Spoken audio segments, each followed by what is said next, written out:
उड़ीसा में एक स्थान है टोटा गोपीनाथ।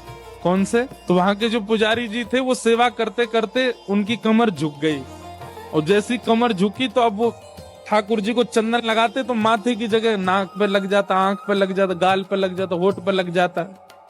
दर्शनार्थी बोलते, पुजारी जी देखो गोपीनाथ जी की आंख पे चंदन लगा दिया आपने, गाल पे लगा दिया, मुंह पे लगा दिया।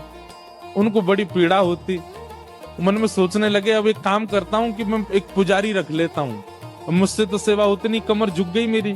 पुजारी जी जैसे ही मंदिर में आए और सेवा के लिए प्रस्तुत हुए, एक दिन की सेवा पुजारी जी ने कर दी।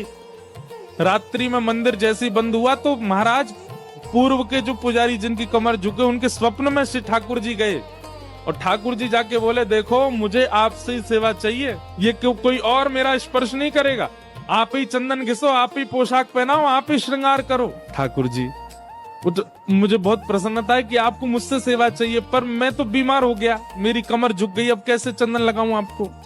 ठाकुर जी बोले, हमें नहीं पता, हमें आपसे सेवा चाहिए, कल सुबह पुजारी नहीं आना चाहिए, आप ही आओगे सेवा में। बेचारे प्रसन्न भी हो रहे थे पर रो भी रहे थे। प्रसन्न इसलिए हो रहे थे, बताओ ठाकुर जी को मेरे हाथ से सेवा चाहिए, रो इसलिए रहे थे कि मैं सेवा कर नहीं पाता। दूसरे दिन स्नान करके मंगला में जैसे ही मंदिर में प्रवेश किया तो क्या देखा, तो जैसे हम बैठे हैं सुख आसन में, ठाकुर जी नीचे ही बैठ गए, बोले लो हम भी बैठ गए, अब करो हमारी सेवा। तो उनका नाम पड़ गया टोटा गोपीनाथ। पर एक टोटा गोपीनाथ है जहां बैठे हुए हैं ठाकुर जी।